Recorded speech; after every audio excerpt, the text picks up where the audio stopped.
ಇವತ್ತು ನಾನು ಅದ್ರಿತಾ ಕುಟೀರ ಜೊತೆ ಕಾಸ್ಮಿಕ್ ಇಂಟರ್ನ್ಯಾಷನಲ್ ವ್ಯಾಲಿಗೆ ಬಂದಿದ್ದೇನೆ. ನಾವು ಮೆಡಿಟೇಷನ್ ಕೂತಾ ಇದ್ವಿ. ಅಲ್ಲಿ ಒಂದು ಶಿವನ್ ಸ್ಟ್ಯಾಚು ಮತ್ತು ನಂದಿ ಸ್ಟ್ಯಾಚು ಇತ್ತು. ಅಲ್ಲಿ ನಾನು ಮೆಡಿಟೇಷನ್ ಕೂತಿದ್ದೆ, ಎಲ್ಲ ಚೆನ್ನಾಗಿ ನಡೀತಿತ್ತು. ಬಟ್ ಅಲ್ಲಿ ಸೈಲೆಂಟ್ ಇತ್ತಿದ್ದು, ಕಾಡಲ್ಲಿರೋದು. ಸೊ ಸೈಲೆಂಟ್ ಇದ್ದಾಗ ನನಗೆ ಸ್ವಲ್ಪ ಭಯ ಆಗ್ತಾಯಿತ್ತು. ನನ್ನ ಜೊತೆ ಗ್ರೂಪ್ಪಲ್ಲಿ ಪತ್ರಿಜಿ ಗುರುಗಳು ಮತ್ತು ನಂದು 3 ಏಂಜಲ್ಸ್ ಪರಿ, ತೇಜಸ್ವಿನಿ ಅನ್ನುವಂಥ ಅವ್ರದ್ದು ಹೆಸರು. ನಾವು 5 ಮೆಂಬರ್ಸ್ ಗ್ರೂಪಲ್ಲಿ ಕೂತಿದ್ವಿ. ನನಗೆ ಭಯ ಆಗ್ತಾಯಿತ್ತು. ಸೊ ನಾನು ಪತ್ರಿಜಿಯವರಿಗೆ ಹೇಳಿದೆ, ನಂಗೆ ಭಯ ಆಗ್ತಾ ಇದೆ ಅಂತ ಹೇಳಿದೆ. ಅವರಂದರು, ಏಕೆ ಭಯ ಆಗ್ತಾಯಿದೆ, ಇಲ್ಲೆಲ್ಲ ಪಾಸಿಟಿವ್ ಇದೆ, ನೆಗೆಟಿವ್ ಏನೂ ಇಲ್ಲ.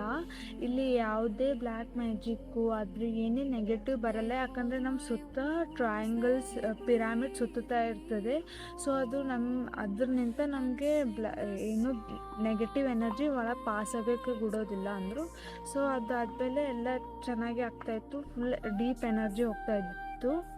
ಸೊ ನೆಕ್ಸ್ಟ್ ನಾವು ಅಲ್ಲಿ ಮಾತರ್ ಬಾಬಾಜಿ ಗುಹೆಯಲ್ಲಿ ಹೋದ್ವಿ. ಅಲ್ಲಿ ಸ್ವಲ್ಪ ಫುಲ್ಲು ಡಾರ್ಕ್ ಇತ್ತು. ಅಲ್ಲಿ ವಾಟರ್ ಫಾಲ್ ಥರ ಇತ್ತು. ಅದು ಸೌಂಡ್ ಫುಲ್ ಪ್ರಶಾಂತ ಆಗಿತ್ತು. ಅಲ್ಲಿ ನಾವು ಹೋಗಿ ಕೂತ್ವಿ, ಧ್ಯಾನ ಮಾಡ್ತಾ ಇದ್ವಿ. ಆವಾಗ ನನಗೆ ಸ್ವಲ್ಪ ಡಿಸ್ಟ್ರಾಕ್ಷನ್ ಆಯಿತು. ಆವಾಗ ಸ್ವಲ್ಪ ಭಯ ಆಗ್ತಾಯಿತ್ತು. ಆಮೇಲೆ ನಾನು ಜಸ್ಟ್ ಕಣ್ ತೆಗ್ದು ಅಲ್ಲಿ ಮಾತರ್ ಬಾಬಾಜಿ ವೈಟ್ ಸ್ಟ್ಯಾಚು ಇತ್ತು. So just I imagined that ಅಲ್ಲಿ ಮಾತರ್ ಬಾಬಾಜಿ ಹೇಗೆ ಕೂತರು ಹಾಗೆ ನನಗೆ ಪಿಕ್ಚರಲ್ಲಿ ಕಾಣಿಸಿದೆ. ದಿಟ್ಟು ಮಾತರ್ ಬಾಬಾಜಿ ಹೇಗೆ ಕೂತರು ಹಾಗೆ ಕಾಣಿಸಿದೆ. ಸೊ ಅದು ಎಕ್ಸ್ಪೀರಿಯೆನ್ಸ್ ಆದಮೇಲೆ ಮತ್ತೆ ನಾವು ಅನ್ನಪೂರ್ಣೇಶ್ವರಿ ಸ್ಟ್ಯಾಚು ಹತ್ರ ಬಂದ್ವಿ. ಅಲ್ಲಿ ಬಂದಾಗ ಅಲ್ಲಿ ಭೀ ಡೀಪ್ ಎನರ್ಜಿ ಹೋಗ್ತಾ ಇತ್ತು, ಫುಲ್ ಬಾಡಿ ರೊಟೇಟ್ ಆಗ್ತಾ ಇತ್ತು. So it's a good experience. So ಇವತ್ತು ನಾನು ಅದ್ರಿತಾ ಕುಟೀರ ಜೊತೆಗೆ ಕಾಸ್ಮಿಕ್ ವ್ಯಾಲಿಗೆ ಬಂದಿದ್ದೇನೆ. ಇಲ್ಲಿ ನಾನು ಫಸ್ಟ್ ಪಿರಾಮಿಡ್ ಹತ್ರ ಮೆಡಿಟೇಷನ್ ಕೂತಾಗ ನನಗೆ ಇಲ್ಲಿ ಅರ್ತ್ ಶೇಕ್ ಆಗ್ತಾ ಇದೆ ಅಂತ ಎಕ್ಸ್ಪೀರಿಯನ್ಸ್ ಆಯಿತು.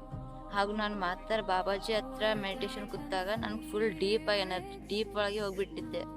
ಹಾಗೂ ನಾನು ರಾಜರಾಜೇಶ್ವರ ಸ್ಟ್ಯಾಚು ಹತ್ರ ಮೆಡಿಟೇಷನ್ ಕೂತಾಗ ನನಗೆ ಹೀಗೆ ಗೆಜ್ಜೆ ಸೌಂಡ್ ಕೇಳಿಸ್ತಾ ಇತ್ತು.